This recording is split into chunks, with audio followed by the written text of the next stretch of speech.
Hi, this is Mr. Wartsky, and welcome to the fourth screencast of ecology. Now, last time we talked about lakes and ponds. Now we're going to start with oceans, where we can find life. Now, 3/4 of the planet is ocean. Average depth is 3 kilometers. Most of the ocean is dark and cold. It's a dark and cold place. In clear seawater, 40% of the sunlight reaches a depth of about 1 meter. 1% reaches the depth of about 50 meters, so most photosynthetic organisms or algae are found to be near or on the surface of oceans. Now, oceans have 4 zones: intertidal zones, where land meets the water. That's known as a seashore. Nerdic zones, where shallow regions where we can find coral reefs. Pelagic regions are free-floating organisms. The main one, plankton, which can be phytoplankton. That's the plankton that photosynthesizes, and zooplankton, and those are the larval forms of the different organisms found in the ocean. Now, benthic zone is the bottom dwellers.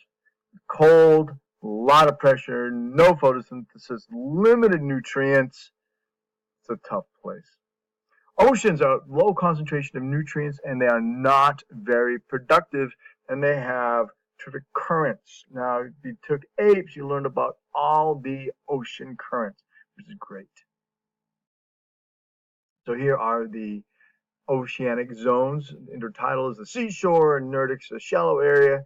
Then we have the photic zone in the pelagic, and then we have the benthic, which is at the bottom, the aphotic zone. The edges of the continent are known as seashores. These are nutrient rich because the nutrients rush into the ocean from the shore. The productivity is high around the seashore, plus you see Sally and her seashells. Now, in the temperate regions, there are 3 types of seashores. We have rocky, sandy, and muddy. Now, life on land, patterns of life on land are determined by physical factors, temperature and precipitation. These factors are influenced by the angle of the Earth's axis in relation to its orbit around the sun, the Earth's rotation, and the wind patterns. We talked about them before, and the ocean currents. Ocean currents can bring heat or cool off an area. Look at England. England's only that way because of the ocean currents.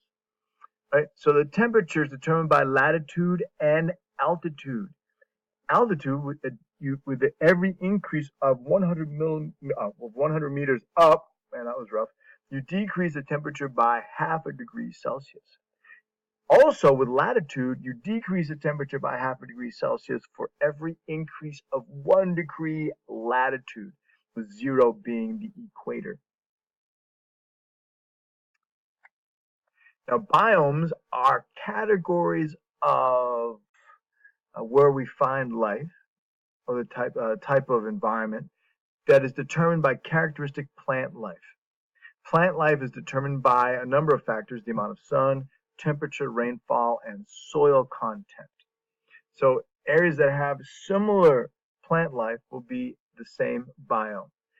Now, biomes are a group of related ecosystems, that's what I was looking for, where the climate is the same and the organisms are ecologically similar. Organisms of biologically separate patches of the same biome provide examples of convergent evolution. So if we have the same biome but in different places, organisms are going to look similar because of the similar environment.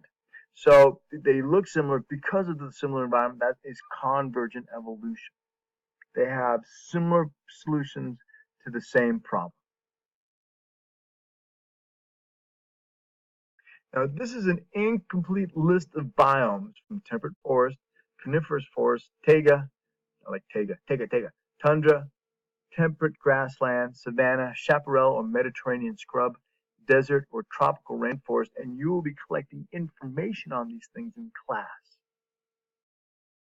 And that's it.